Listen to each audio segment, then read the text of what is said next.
La Viva Streamer. En petite taille, vous pouvez la faire en noyer. C'est une excellente mouche noyée. Mais là, vous prendrez un 10 ou un 14 standard. Là, on va monter un streamer. Donc, dans les morts de l'étau, j'introduis un hameçon 3 XL. Streamer.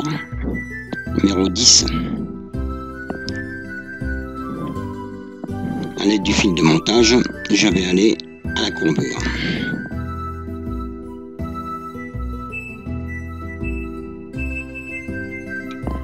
À la courbure, je prends une petite mèche d'entron. Là, pour la taille du streamer, j'en ai mis 4 morceaux. Entron vert lime. Alors, c'est une couleur qui est bien spécifique. C'est très difficile de la trouver en laine. Sinon, vous pouvez acheter de la laine. Mais là, c'est un peu plus rigide.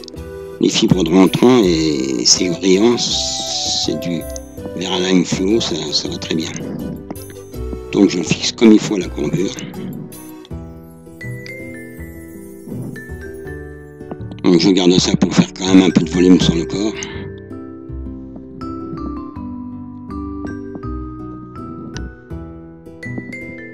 Je vais utiliser un tinsel.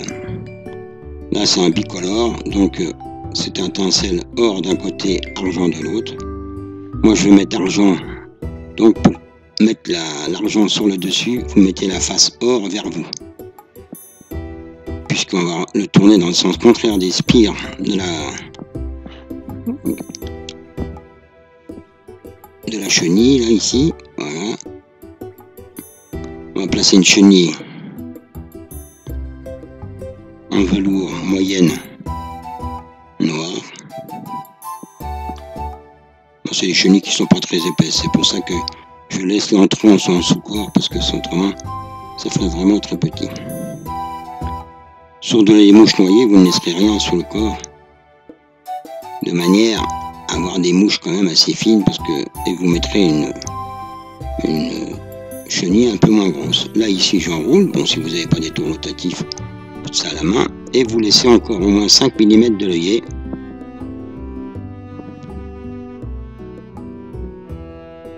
Vous bloquez.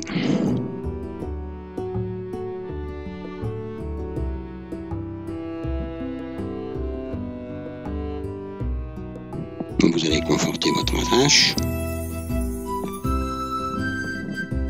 Vous revenez toujours un petit peu, voilà. Vous prenez votre tinsel et dans le sens contraire des spires, pour ne pas noyer votre tinsel dans les spires de la chenille, vous allez cercler le corps, régulier, espacé. Ça va faire des annelures comme ça. Et ça va donner un peu de vie dans l'eau, vous comprenez, les petites barbules de la chenille vont vibrer un peu dans l'eau.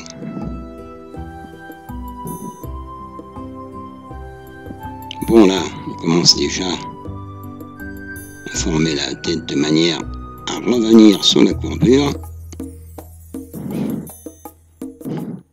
On prélève une mèche noire de marabout. Donc, considérez que toutes les pointes très fragiles, on va les couper. Donc, vous mettez plus grand que la queue. Serrez un tout petit peu et après vous serrez fort. Il faut bien placer cette mèche sur le dessus de la mouche. Coupez.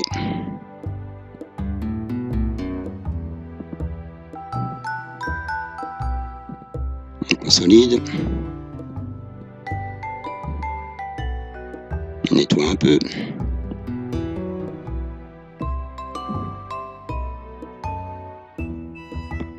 Là, on retourne la mouche. Et on va prendre une petite mèche, alors là, simplement doublée, pour mettre sous la gorge. Attention de ne pas prendre les petites barbules. Voilà.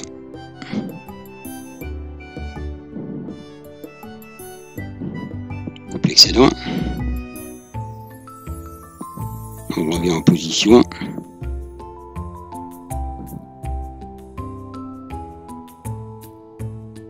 On tire tout ça vers l'arrière et on fait notre tête. Une belle tête conique.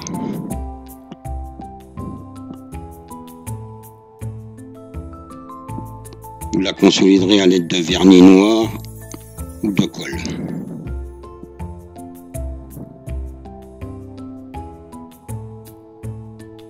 Voilà. On va procéder au réglage des longueurs de plume et d'entrons. Donc pour la gorge, 1 cm ça suffit largement. Milieu de la mouche pour plus. À l'arrière, un équilibre, c'est-à-dire à peu près la longueur de l'hameçon. Et ensuite, on va avec les ongles couper à la longueur de la queue le marabout.